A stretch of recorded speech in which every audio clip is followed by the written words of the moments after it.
Come join me on my Circle for a story. So last year I spent some time in a tiny village called Kinnaur in Rekongpio, Himachal, right at the tip of the world in the Himalayan mountains. This is a traditional woolen handmade scarf from Kinnaur itself. It's a beautiful people that live there, and it's a very quiet place. Now, if you were wondering, does God still work today? Is he for real? Do his promises stand? Is his word alive, like it says it is? His word is alive and sharper than a two-edged sword. Then you can listen to the story and make up your mind yourself. This is a birth story, and my pregnancy journey started in Kinnaur, this tiny village. So the whole journey was amazing in that God was so incredibly faithful. And I want you to know that prayer really works because we prayed through the whole process.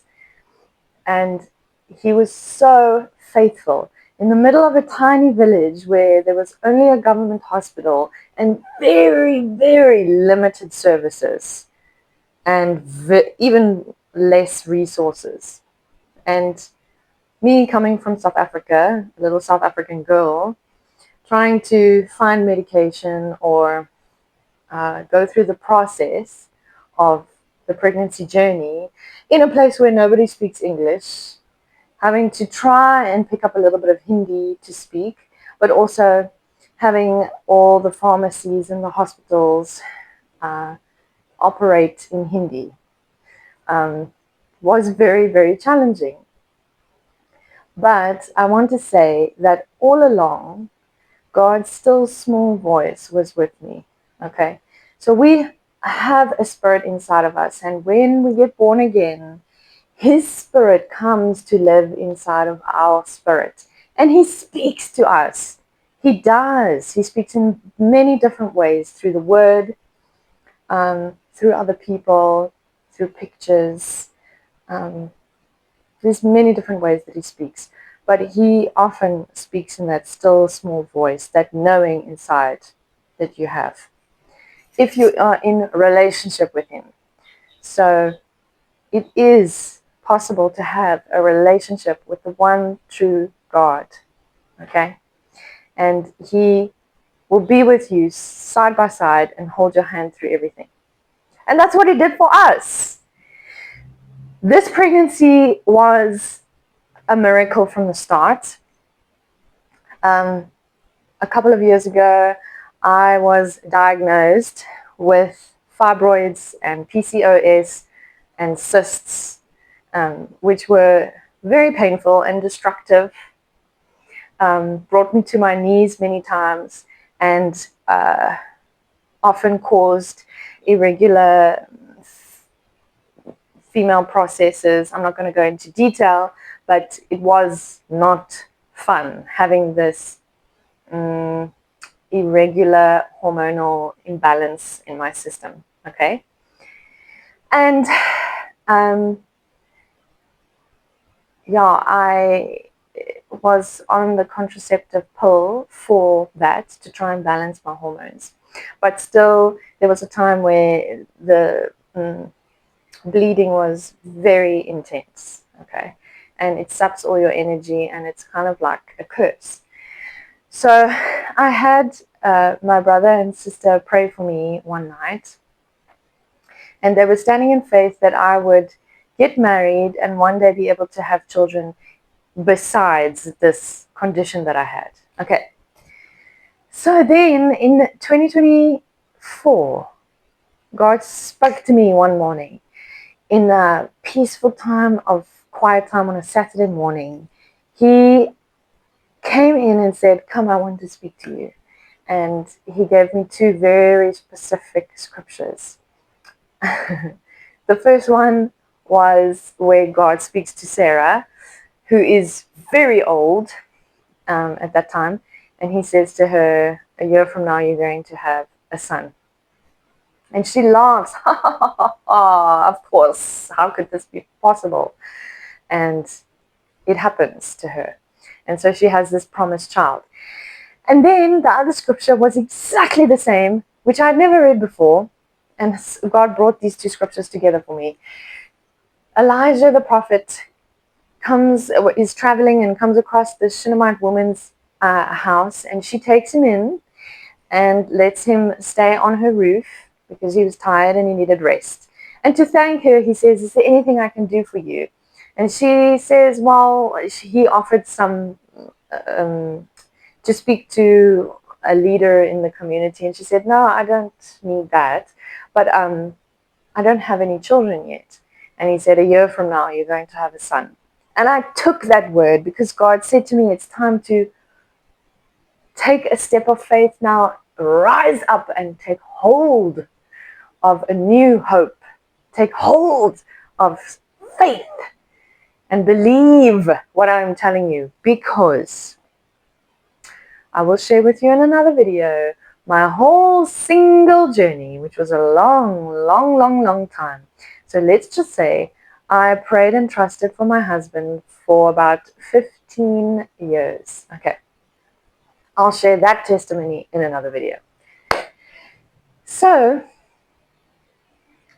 as God does sometimes, he works in the suddenlies. Okay, he accelerates things. And he comes through all of a sudden. And that's exactly what he did. And so I got married. God organized a job for me in India to go be with my husband and get pregnant. So I knew that God had ordained this pregnancy and the child that was going to come forth. Okay, so I had a very spirit-led pregnancy in India. I didn't do all the things that they asked me to do. They wanted to stab me with needles and draw blood from me, and it wasn't a pleasant experience. But he carried me through. And every single scan was a miracle, okay? This child was perfect from the beginning. And at the age of 40, yeah, even the doctors in India said, "But this child is a miracle. You have fibroids. How did you get pregnant?" And I just knew that God said so. And so there were even some things that happened during the time of conception that were very disheartening, etc. And I stood on that word that he gave me, and he came through. So, as God does, because he is God. So I went through the whole journey, and it was an amazing, healthy, beautiful pregnancy. And we had decided, and also through a series of events, to come and give birth in South Africa. So my beautiful baby that I had always dreamed of having, a cross-cultural child, was born, and he was beautiful and perfect. And can I just say, God led me to the hospital where I gave birth, okay? From the start, I just knew in my heart that I needed to go to a hospital. Even though there's this whole new movement of doulas and midwives and home birthing, and all my friends connected me to all these groups where there are these amazing women giving natural birth. So I did my Pilates, and I prepared my body, and I prepared my mind. And basically, I went through birth and a Caesar over 48 hours. So he was a bit big, and he was stuck in an awkward position, and I wasn't dilating, and so there were a couple of things that the doctors had to do to help everything along. Anyway, I just knew that I needed to be at a good hospital. So at first I did go to a Malmesbury hospital because it's close to where I live, and they actually referred me to Paarl Hospital.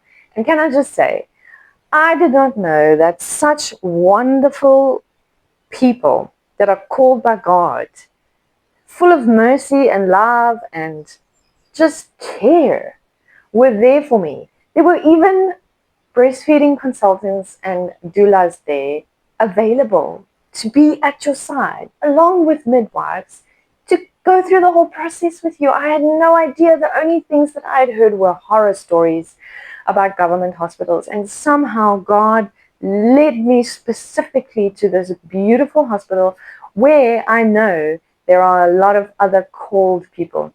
They're doing their jobs because they feel called by God. And so it was 1,000 times different to India. I'm